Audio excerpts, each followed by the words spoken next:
I watched this clip. Someone was like, if I gave you, $500,000 today, would you be happy? And they're like, oh yeah, I'd be happy. And they're like, but if I gave you $500,000 tomorrow and you're dead, would you be happy?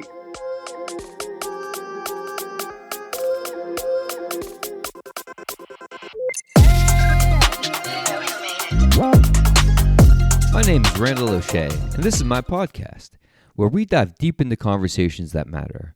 I'm excited to have you join us for our first episode. From entrepreneurs and thought leaders to artists and changemakers, our guests share their stories, experiences, and insights, offering valuable lessons and perspectives for listeners like you.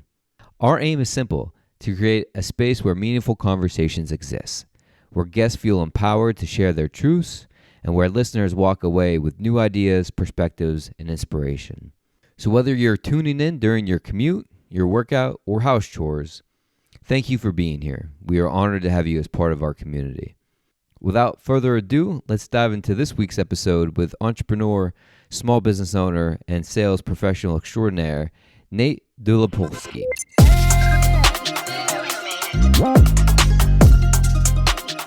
Nate, to get started here, let's tell the listeners, if there is going to be any listeners, how do we know each other? Well, I'll let you start since, you started college way before me.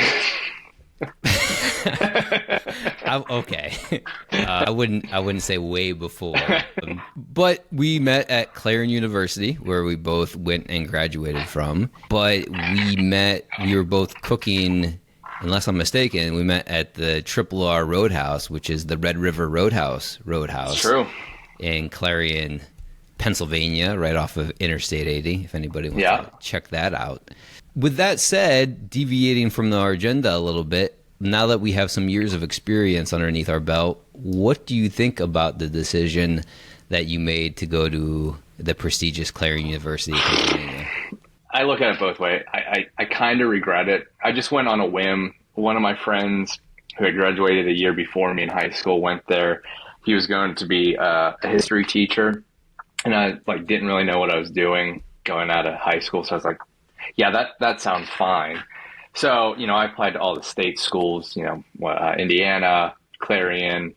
I even tried Slippery Rock, and I just chose Clarion just because. And after a year and a half, I was like, well, I don't like kids, so I wouldn't be a very good teacher. So I had, stopped right there, and I had switched my major, and there was really no reason to go to Clarion, but it was close to home. Yeah. Kind of like an hour. How about you? What was your deciding factor? Triple R Roadhouse, I'm sure.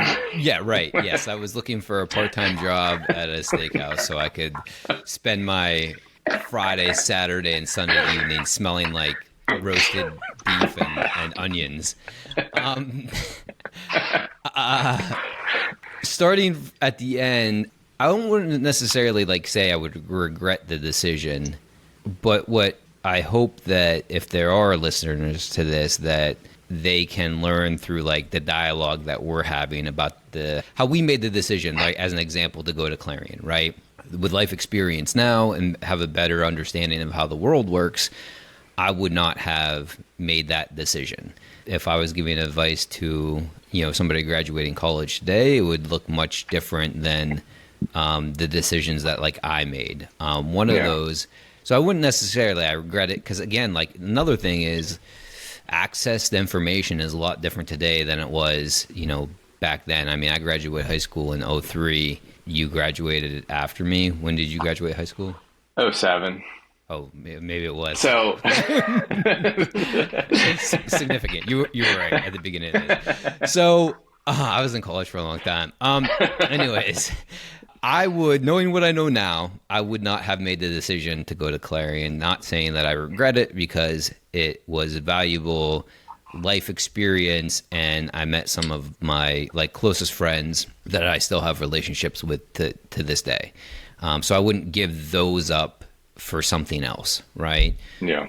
But knowing what I know about the world now, and how people get jobs and how pedigree matters and things like that, I would have made a different decision and gone in a different direction. If I was giving myself advice then, like in 2003, I would say go to a bigger school in a big city because you're going to be exposed to a lot more. And instead of having like a part-time job, cooking steaks on the weekend, you could get an internship at a financial institution perhaps, or, helping an accounting firm down the street, right? In Clarion, Pennsylvania, in the middle of nowhere, you didn't have opportunities to do that stuff.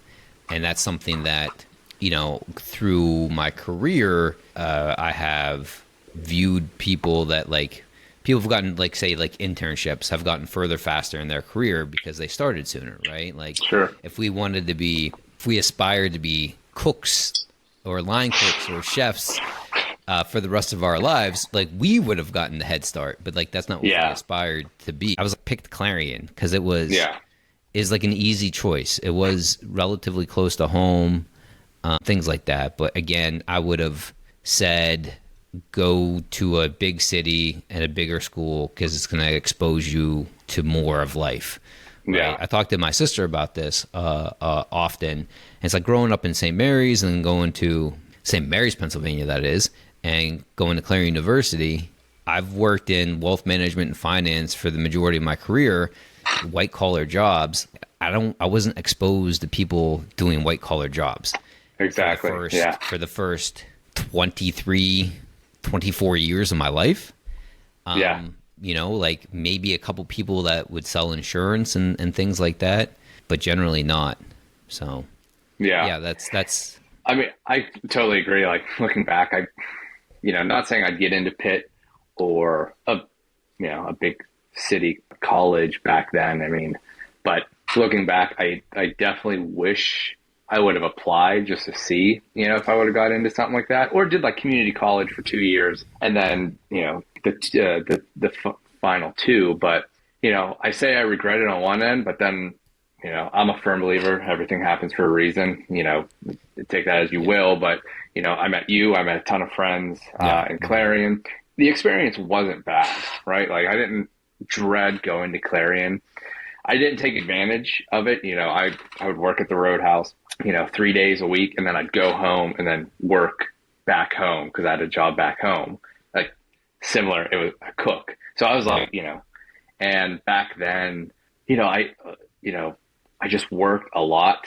At the time I had a girlfriend, but I really didn't see her because I would get home and just, start working. And in my mind, I was well, I need money to have fun, but I never actually had fun because I was working literally all the time.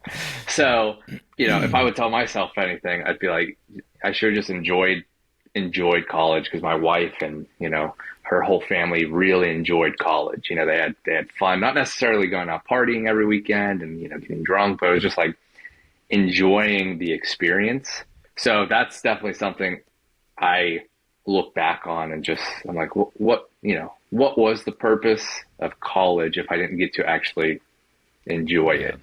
So, but I'm here now, Yeah, agreed. I think of, I was going to wait later to interject this because it's one of my favorite things to say. Steve Jobs, or maybe I should even wait for a later podcast. I don't know if I want to. No, spill it on me. Steve Jobs gave a pretty popular commencement speech at Stanford University years ago. And there was a part in his speech where he talks about you can never connect the dots looking forward, but looking back, it all makes sense. And he expands on that thought. But he's looking forward, you just have to trust. And he says something as you're going through life, you just have to trust that karma or God or whatever you believe in, the universe, it's going to kind of work out in the end, right? Sure. When Steve Jobs got, kicked out of Apple, and then he went to Pixar, and Pixar was bought by Disney, whatever happened there, who would have thought that the Steve Jobs guy got kicked out of Apple would have done that, and then, fast forward, I don't know how many years later, then comes back to Apple and changes the landscape of how everybody uses technology. Sure. Right. with the iPod and an iPhone and the, even the laptops, right? Yeah. Before that, Oh even the yeah. desktop computers that they had, right? Oh yeah, for So sure. I think that, like, to your point, like karma, or what did you say? It's things Just happen for a everything. reason. Yeah, yeah, yeah. Yeah, I think that. So with that said, I mean, what were some of the dots, if you will, that connected you on your journey to like where you're at today? Like, how did? Whew. Well, I mean, I won't get too into it because it can be long. Because even after college, I graduated in 2011. Hmm. I really didn't get like a professional job until like 2013, 2014. Yeah, I was still work. Go When did ahead. you graduate college again? 2011. 2011. When you graduated college, what did you think that you were going to do afterwards? Well, when I switched my major, I minored in history, and then my major was political science. And ideally, I was like, I wanted to become a lawyer. I worked at the DA's office for, I think, a semester or two, my senior year of Clarion. I kind of liked it, but it was like I was just doing secretary work at that point, kind of like just filing things away, doing affidavits and things like that. But like I enjoyed, understanding kind of like the whole of it. And like that kind of sparked me to like, I'm like, I kind of would like an office job. Like I want to be white collar at that point and like become successful. But when getting out of college, you quickly realize two things. If you don't have experience, it's really tough to get any job Yeah. and you come out broke. So law school wasn't really in the cards for me, just coming out of a state school, not really spending the money that I got wisely. I spent it on mostly school, but then I'd also pay for external things like housing and things like that. Instead of just like taking advantage of dorms and just living that life, I was like, I need to have a house and all this other stuff. So coming out, I had some debt like most Americans. So I really didn't know what I wanted to do. I just kind of, you have that point in your life where you're just like, whatever happens will eventually happen. And I had a freak accident at the restaurant that I was working at after college, and that like sidelined me for a whole year. So I kind of just sit back and enjoyed that kind of life, right? Because I had no responsibilities, nothing like that. But then I was like, I really need to start my career and my life. So I applied for like a job at a security company, and I did customer service for a couple of years, and then just slowly moved up to become a project manager. So at that point, and this is like 2014 when I got the project manager job, I thought I was set for life, right? And I'm like, this is good, straight middle class. And then quickly I was just realizing there's more to life than that. And, there's points in your life that you just realize it's not for you. And, I met my then girlfriend at the time, back in 2013, and her dad had a very successful career in independent repping and sales. And at the time I had no clue what he did, to be honest. I was like, it just didn't make sense to me. But when we got married, I decided to go in that direction. And that kind of just took off and, put me where I am today. I want to pause for a second, and Yeah. I want to. You said we'll get back to this, Yeah. but you said that when you were a project manager, you quickly learned that there was like more to life than like. Could you expand on that? Like, what did you mean? Like, Yeah. more to life than like being a project manager, or like more to life than like what this middle America income was providing you? Yeah, so a little bit of both, and it even stemmed back to the Roadhouse. Like, and I'm sure you can relate. I hate, and hate's a strong word. I just don't like being told what to do if I don't agree with it. Right at the Texas or at the Triple R Roadhouse, it was just do this, do this, do this, and there's like no respect for the employees. And then moving to the project management, it was the same thing. Just I was sitting down and I was wearing a collared shirt. Right. So I just knew there was something more than just sitting at a desk all day and hitting strokes on a keyboard and not being able to do what I felt was right or what I felt was actually being productive because, you know, the end goal to having a job is to make money, right? Yeah. And to actually enjoy it is a different thing. So when I had the opportunity with my father-in-law, it was intimidating because sales, it's tough. I mean, you ask anyone, it's tough. But I'm reading a book and I can't remember the guy's name, very popular, self-help kind of guy. And, listening to it now, it kind of makes sense because he's like, you're always selling, no matter what. If you're applying for a job, you're selling yourself for that job. Or, you're selling why they should pick you over the next guy. So once you think of it that way, like sales really isn't that hard because you're always selling, no matter if you think of it or not. I understand the people I deal with run businesses.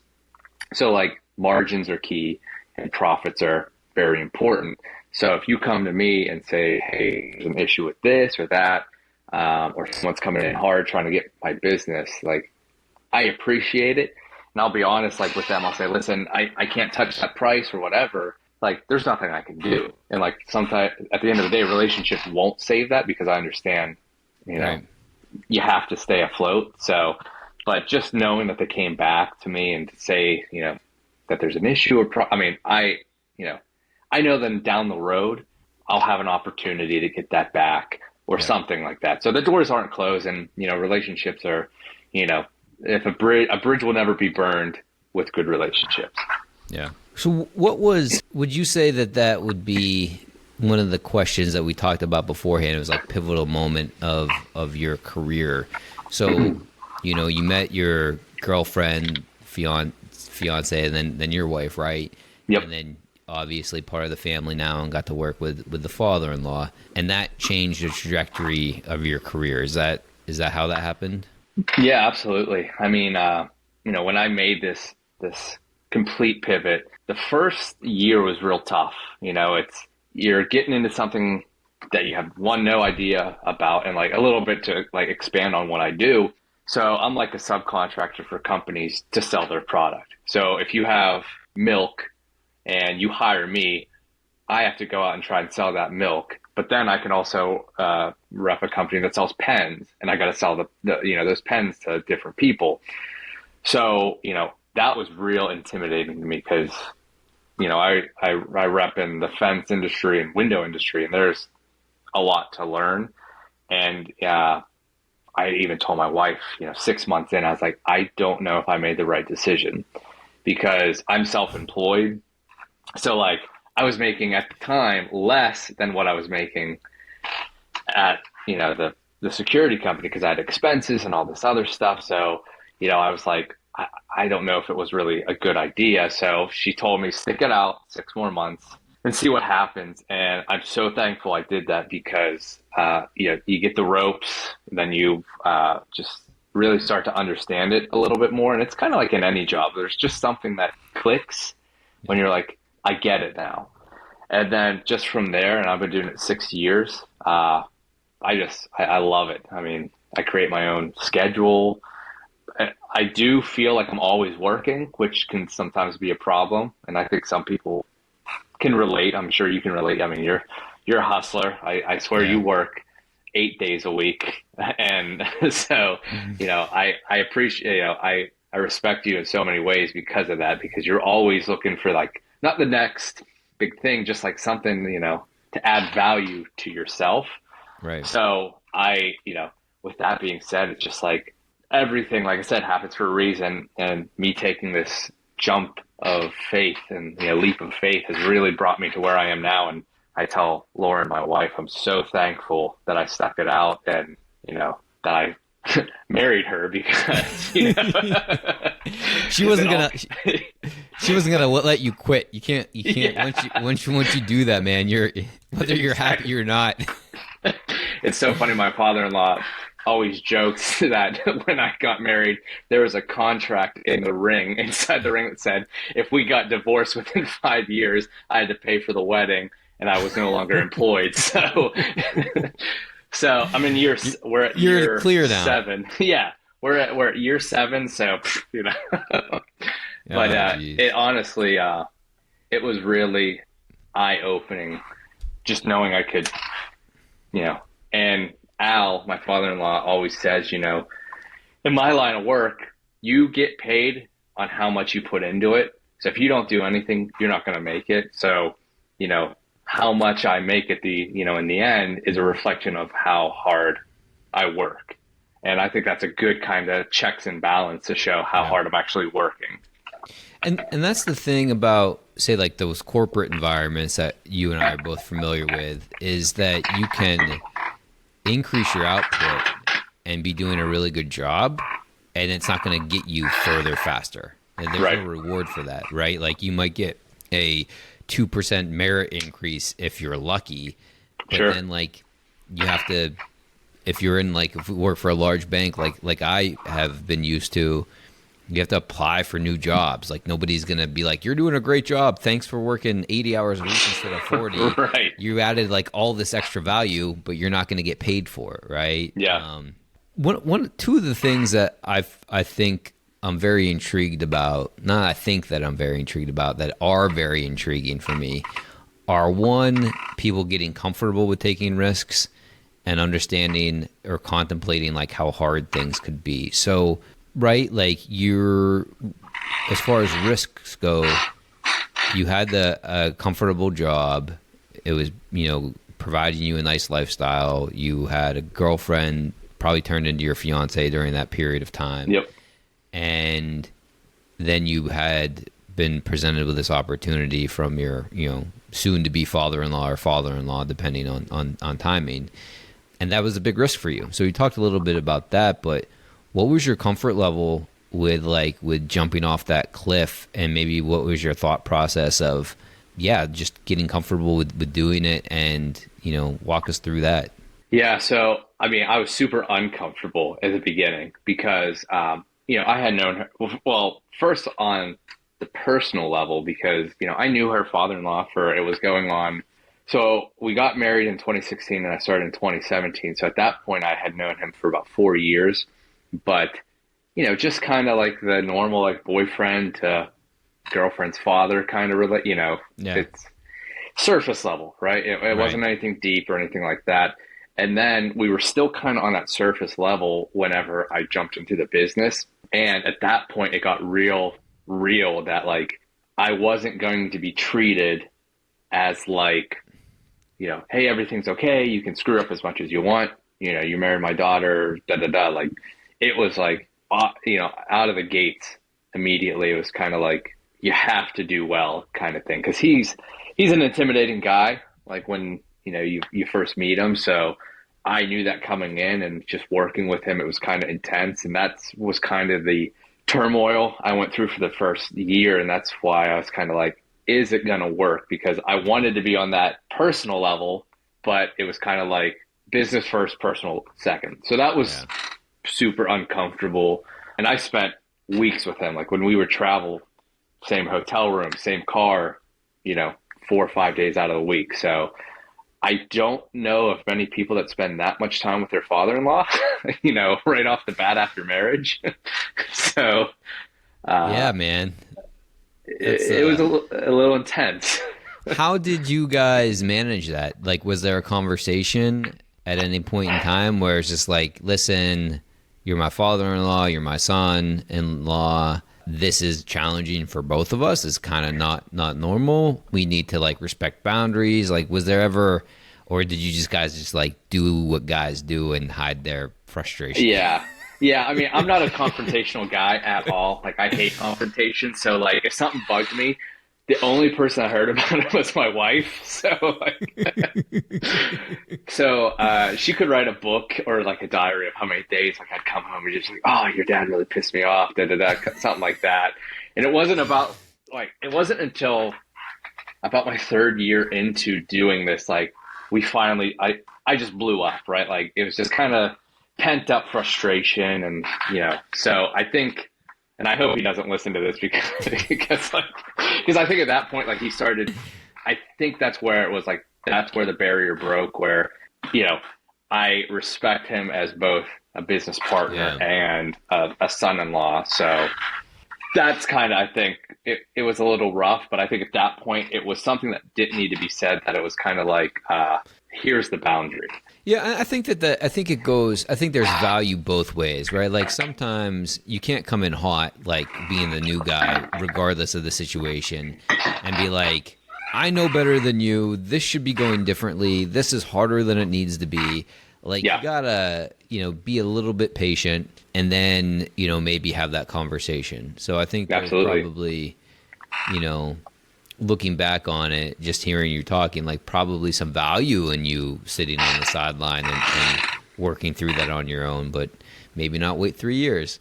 Like that, maybe not healthy. But, Yeah, that may have been the bad decision on my point, but to your point, like, yeah, I shouldn't have waited too long, but I think in my mind, maybe after 3 years, like I finally just was like, these are all the things that are bugging me. yeah, Let's reconvene in 3 more years. So, yeah. that's when I just think that's kind of when it opened up, and really it just kind of opened up to where it is now.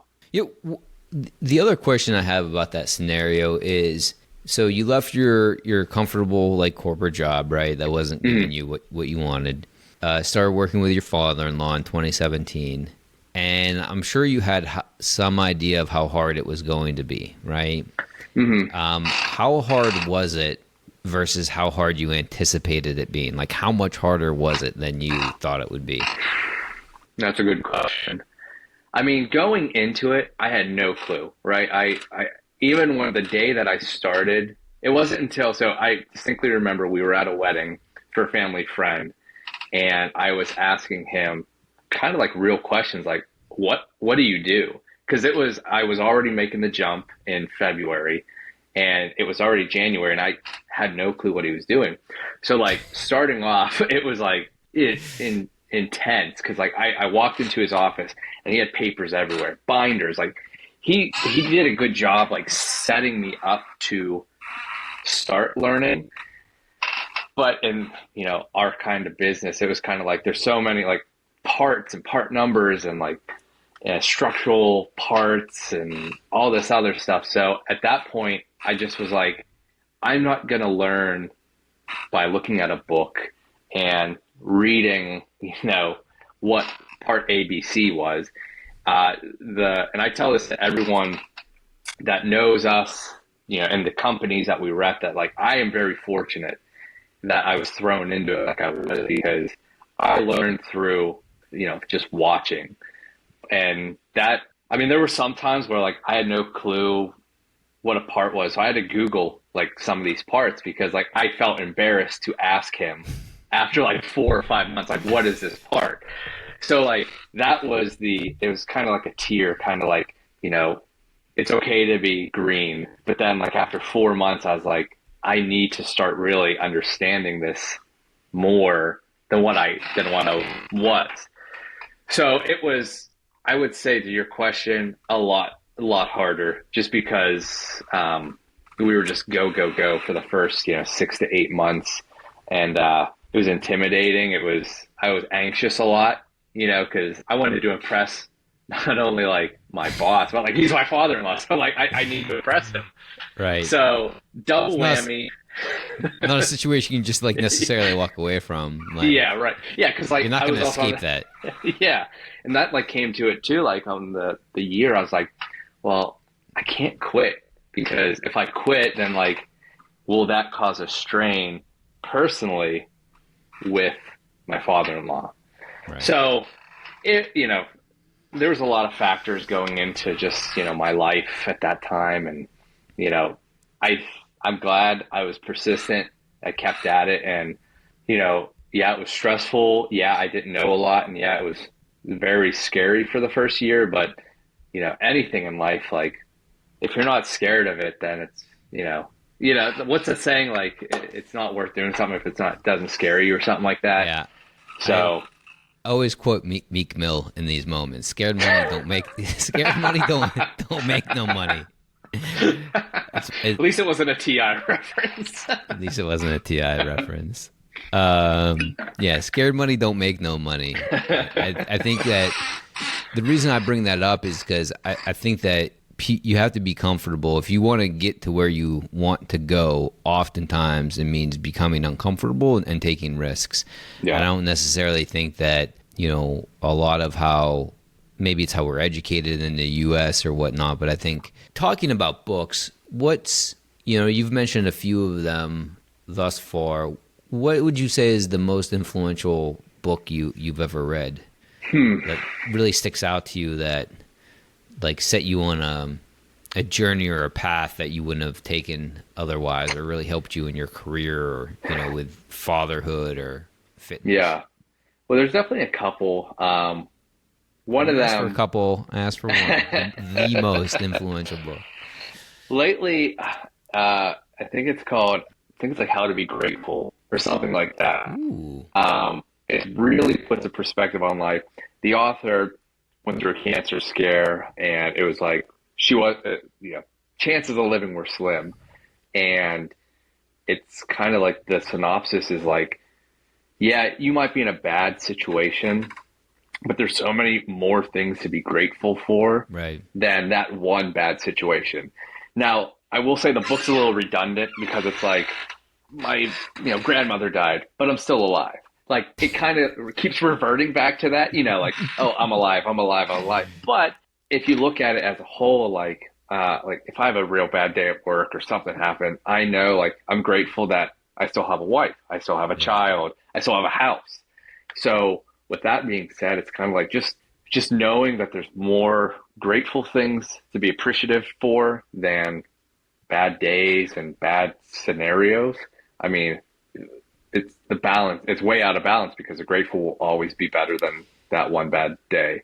It's always super sneaky how it happens to everybody, and there's probably like a reason for this, but the bad always does seem to outweigh the good. And I think it's important to have some sort of, repeatable motion in your life to like pause and understand like how grateful you, like the things that you have in your life to be grateful on. Like, oh, if you have a crappy day, but like, listen, man, I still got 2 working legs. I can go for a run. There's other people in this world that can't. You know what I mean? Yeah, I can absolutely run off my stress, and there's people that wish that they could run off their stress and they can't. Yeah.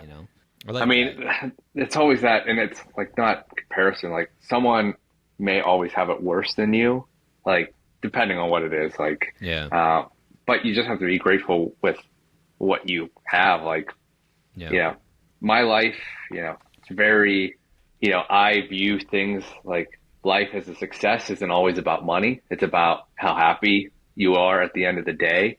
And with that, I mean, I'll take happiness over money any day. I mean, the money certainly doesn't hurt, right?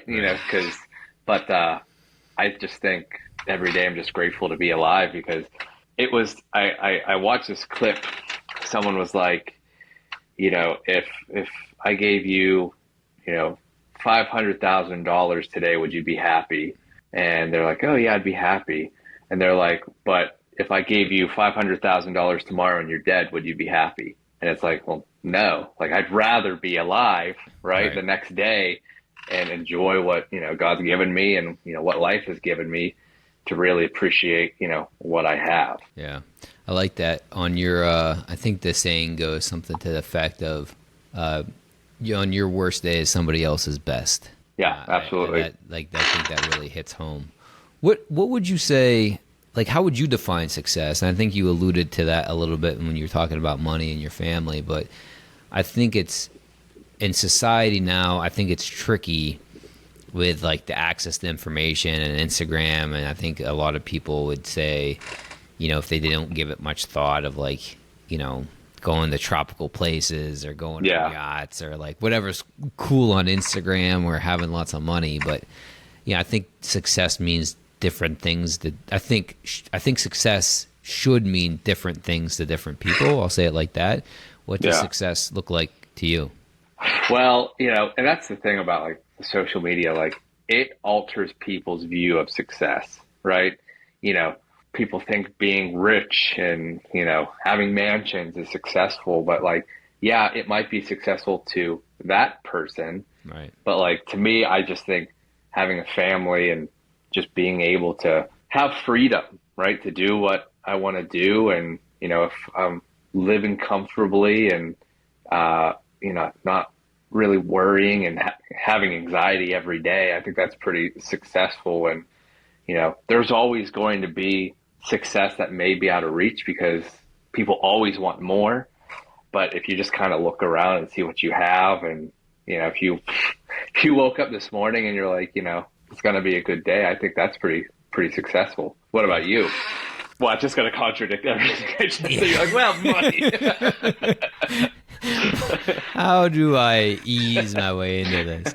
No, I would agree with you. I think that, I guess my point would be, is exactly where I began it, is like success means different things to different people, or it should. And I think you and I are aligned on like what success looks like to me. Like, this is success. Like me having the opportunity to have a conversation with you, like, that would be successful. How do I define success for like this podcast? If one person makes, like, if there's one download of this, and out of however many podcasts I record, it influences or impacts somebody's life in a positive direction, then my time, energy, and effort into having this recording, that's successful to me. Yeah. Right? Like, just one person. I think the chances are in my favor. Even if it is somebody in my family, or if I'm related to them. The things that, there's things that I want to accomplish. And I don't know if I would necessarily, I don't think that, there's things I want to accomplish, but I don't think I necessarily have to accomplish them for me to think that what I'm doing is successful. Yeah. And I think with me is like, I'm always interested in like learning and growing and trying new things. That's, why we're talking here today. And, that's part of like, I guess that's success to me, right? Like maybe this leads somewhere, maybe it doesn't, but just the fact that, I spun this up and we're doing this, I guess that's success too, right? Yeah. I went to the gym earlier today. That's success. That's success. So I guess it doesn't have to be like this 30,000 foot view thing, Yeah. Maybe that's the lesson. Yeah. Success always changes like with your age too, because I remember, it's just funny. I was just thinking about this. Like, I remember working at the Triple R Roadhouse. Like, success to me at that point was being able to buy like a brand new car. Like, that was my success. Right. And then like a few years ago, I bought a brand new car, and like, it didn't even faze me that I was buying, like, it wasn't like, oh, I finally have done it, I bought a new car, because at that point in my life, that wasn't success to me anymore. Right. Like, there was something else that was successful. So, it just changes with your age. Like, who knows, in like 6 years, I don't know. I know, like, probably being able to get up the stairs without aching bones will probably be success. Which brings up a good point too. What, how, I think of things in like, everybody does, I think of it like a recipe, right? And to avoid like aching bones and be able to live the type of active lifestyles that you and I both enjoy, I think that there's a recipe to how we go through our day, right? Yeah. And there's a recipe that I know that makes me have successful days and have productive days. And it starts with, I journal every morning, and I follow like a similar like routine when I journal. But like every time I journal about like the things I want to accomplish that day. And typically, it's some sort of like exercise, because I know if I get an exercise, then like it helps me, like it helps me be more confident. It helps me feel better about myself. It de-stresses me. It gets me fresh air. And I notice like the more days, especially being down here in Florida, the more time I spend outside, like the better I feel about myself. Even just going to the coffee shop and working like on the patio. Yeah. I've made that a part of my routine as much as I can, because it just makes me feel better. Being outside. And you, of course, when you're in Florida, you have the opportunity to do that a lot. But what's like maybe part of your recipe that makes you have like successful days that we're talking about it, and is like, being active or fitness a part of that for you? Yeah, I think consistency is very key. Like, it was a real weird way that I even got into fitness. It was when I had an accident at my job in 2011. I tore my patella tendon at work.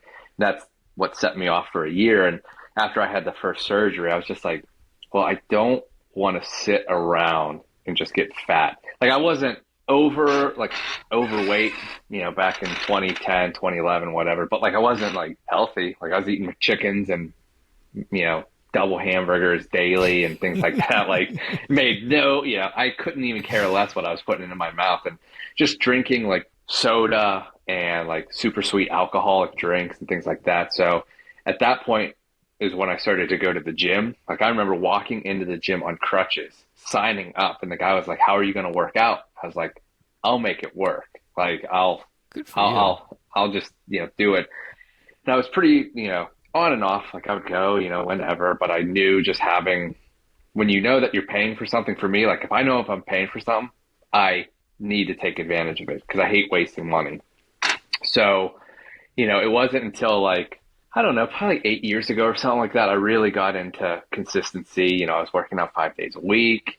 But then after doing that for so long, I realized, and my wife, would even say, "Oh, you go to the gym all the time." And I was there for, long hours unnecessarily. And, I wouldn't say became addicted, and I didn't get like a 20 pack and I wasn't like ripped like Arnold Schwarzenegger. I was just going to go, and, and it wasn't until about, I don't know, even really last year or 2 years ago when I had my son, that like, it's okay to not work out every day. And like, if I miss a workout, like it's not going to be the end of the world.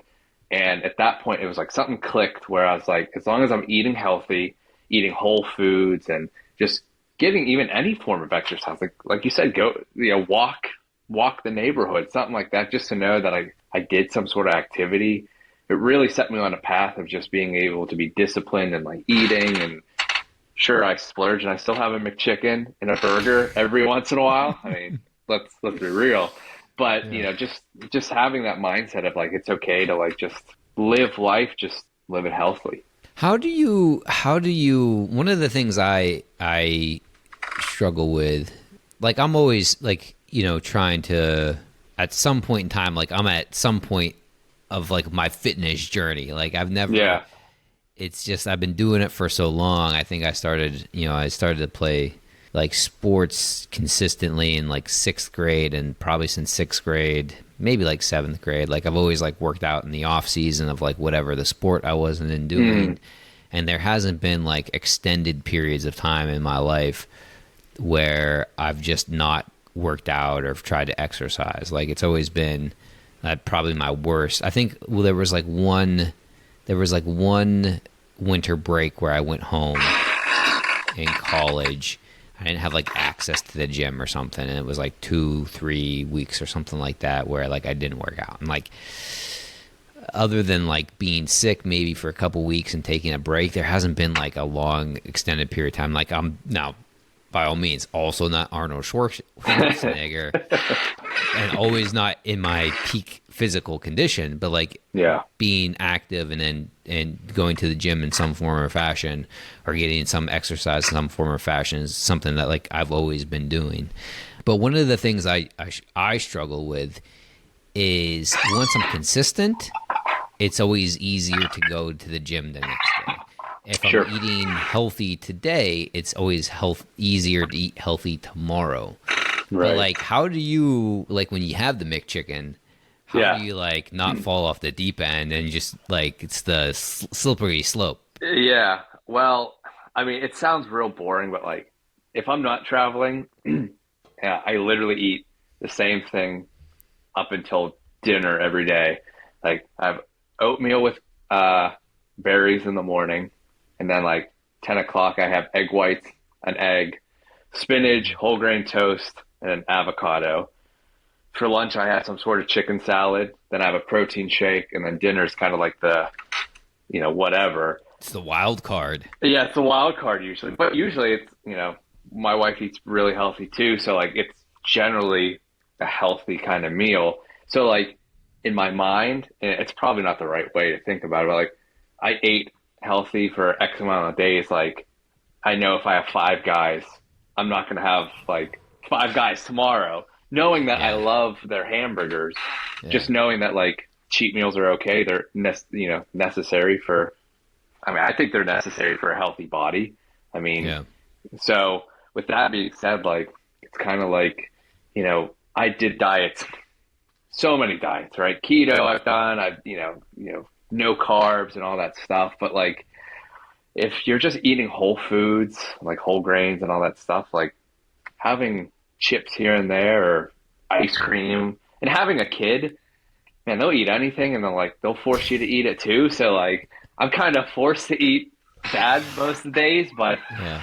it's kind of one of those things that I've just been doing it so long that I just know the benefits and things like that just kind of help. I do really well when I'm like working towards something. Like if I have a Yeah. trip planned or like a wedding even or something like that, like I'm not going to be around other people. Like it's Hmm. always good for me to have like a target, and Yeah. then like I can stay more consistent working towards it. Like when I got back from my most recent trip, I was like it was we were going to the beach, so I had to make sure like I looked as good as I Yeah. could look, right? Sure. Um, I worked out pretty consistently, ate pretty well as well. But then, like, the trip happens and you're traveling, and it's just like, Yeah. well, the only thing, like, that's on this menu is, like, everything's fried. And then, Yeah. like, the trip back home, you're in the airport and whatever. And it's just like, you know what? I'm going to splurge. But, like, for Yeah. me, it's just like, it's a slippery slope. It's just like, well, I'm going to have Five Guys. But it's like, also, I haven't had pizza in like 4 months. So Yeah. like I'm Right. gonna have pizza. Yeah. And like I live by It's almost like I'm myself. here already. I might as well keep going. It's like I don't know when the next time this is gonna happen again is. So like Yeah. we are going to live it up, which Yeah. probably not the health. And that I think maybe it's part of like maybe being a little bit easier on myself because I don't stay there for long. Like Yeah. when I don't think I've had a hamburger or pizza since like the beginning of April when I got Yeah. back. Right. So Well, it's fun. It's funny because my sister-in-law always says, like, if we go to restaurants, I'm a bad orderer because, like, I'm always looking for like the healthy thing on the menu, and normally it's not good. Like, nor like if it's a right. restaurant known for like greasy and like unhealthy Yeah. food, and they have that like Chili's, like they're gonna have like two options for like healthy, and it's like When was your kid born? July of 21. 21. So how has that changed? I know a little Oof. bit, right? You can't get to the gym all the time. I think that you Yeah, have a gym in your house now. I But do. And how has the having the kid changed your life? well, it's funny because when Lauren and I got married, we weren't set on having kids. We were like, we were selfish, and like we both admit that like all the time. Like, and we're still selfish. Like we liked our time. It's our time, our money. So like we wanted to spend it on us, right? I mean, who doesn't? And Fair. so it was one major factor of why we didn't have kids until 5 years into our marriage was like I had student loans, and I was like, I don't like we couldn't financially do it right with student loans, and that just talks to the point that like why so many millennials don't have kids is because of student Or loans. or houses. Yeah, or houses, or pretty much anything that's fun or exciting. And so I paid my loans off actually during the pandemic. So at that point we started to talk a little bit about having kids, and we weren't going to be like if it didn't happen, we weren't going to be like IVF or adoption. Like that was just kind of like the sign like we weren't supposed to have kids. And it just happened that it happened.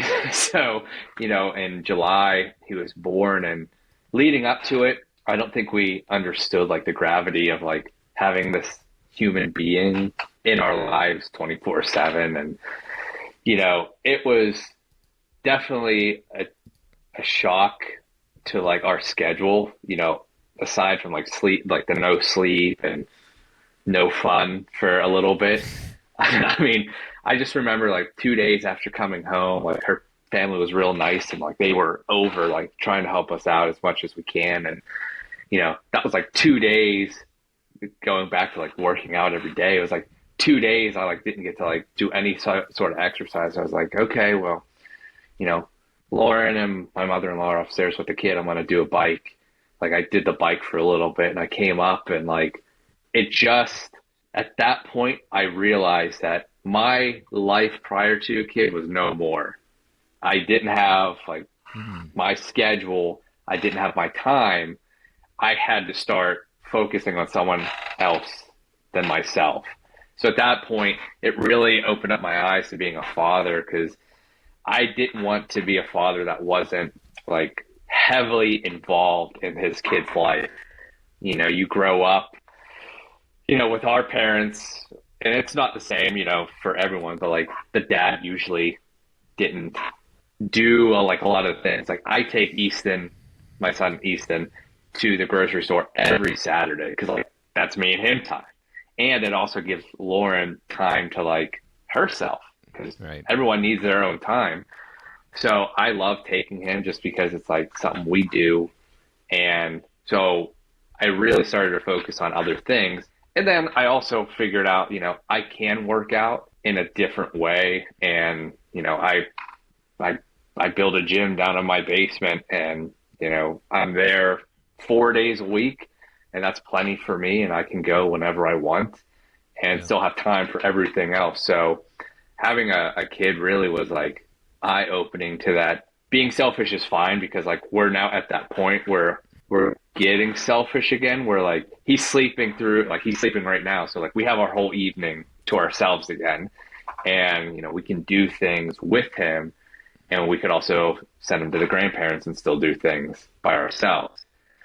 So, I mean, I love being a dad. I mean, I never would have thought I would ever say that, especially 10 years ago Yeah. or 12 years, 13 years ago at the Roadhouse. Like I would have never, never would have said that. I would have like, you want me to do what? So, Yeah. you know, and it's so funny because like you got to change a ton of diapers. And I had never touched a diaper in my life. And in the hospital, I was like, well, I better try. So I put on like gloves, like I had surgical gloves on. And I asked my wife, I was like, can we stop at a store to get gloves on the way home? And as we're driving home, I'm like, I just kind of got to get over that fear. And, you know, so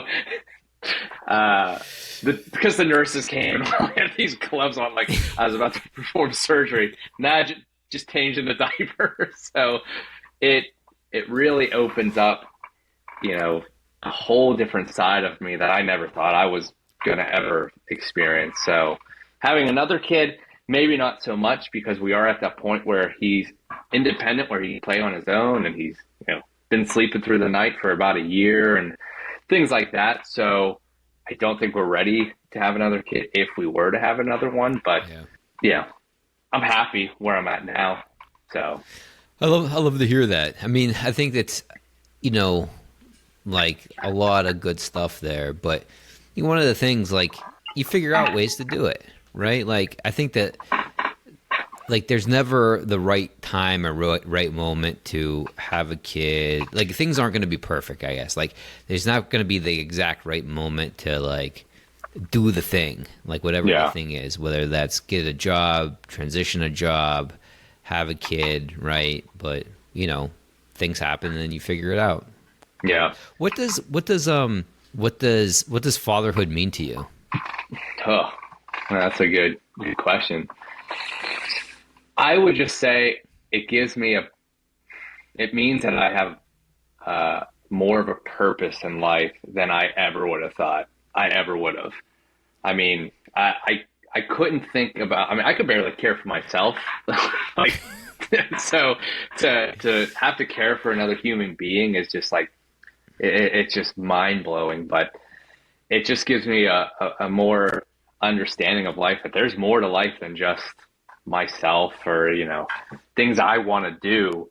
And knowing that, you know, I would think he thinks I'm funny because like I've been storing up the dad jokes for years and I've just been testing them on Lauren. So it's nice. Like I can't wait for him to like to understand them and kind of things. And, you know, I just saw something today. It was like, what like someone was asking like, what's the best part of like having a kid? And the answer was like watching them grow up. And then they're like, well, what's the worst part? Same thing, watching them grow up.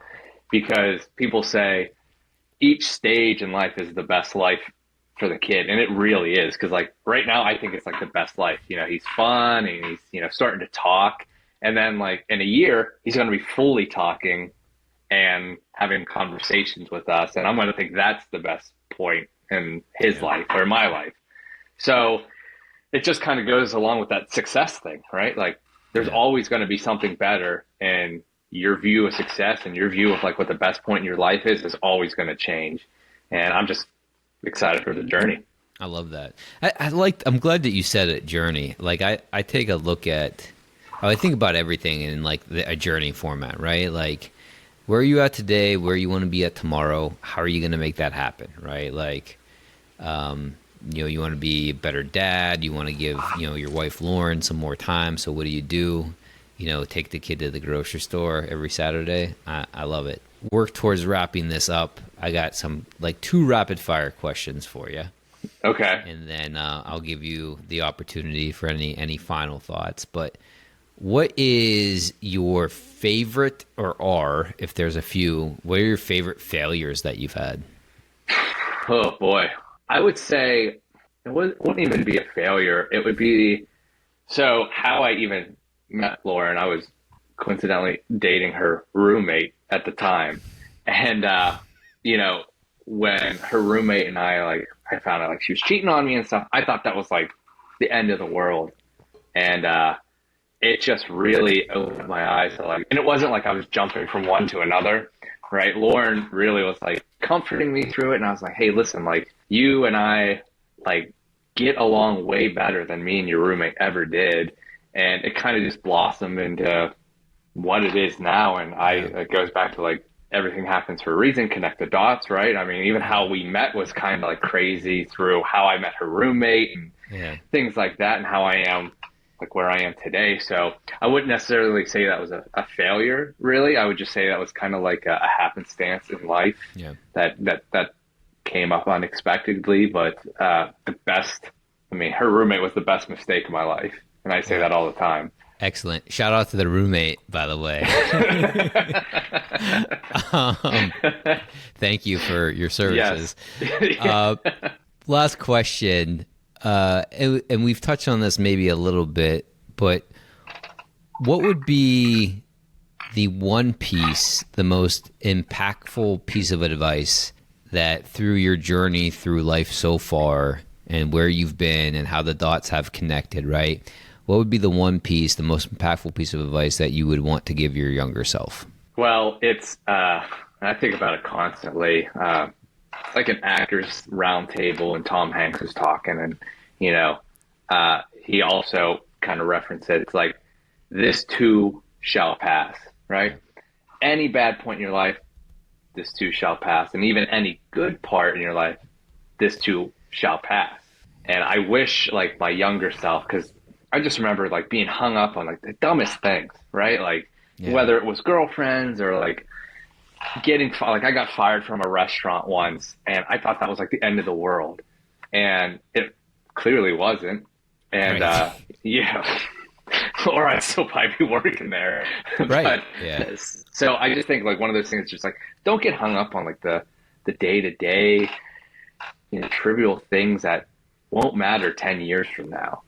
And I just kind of, and I'm still telling myself that, because I know in 10 years I would still tell myself that today, because everyone has anxiety, everyone gets hung up on the little things. But if it just, you know, brush it off, next week is a new week, and next month is a new month, and so on and so forth. So to get hung up on the little things, it's just not even worth it. Yeah, I would agree. Well, I think that's a great point to put a pin in this and end it. So, Nate, I appreciate your time. Thanks for... I appreciate you, man. And joining me on this maiden voyage of this podcast. Yeah, episode 1. Ooh. Episode 1 in the books. Suck it, episode 2, whoever you are. No, I appreciate you having me on, man.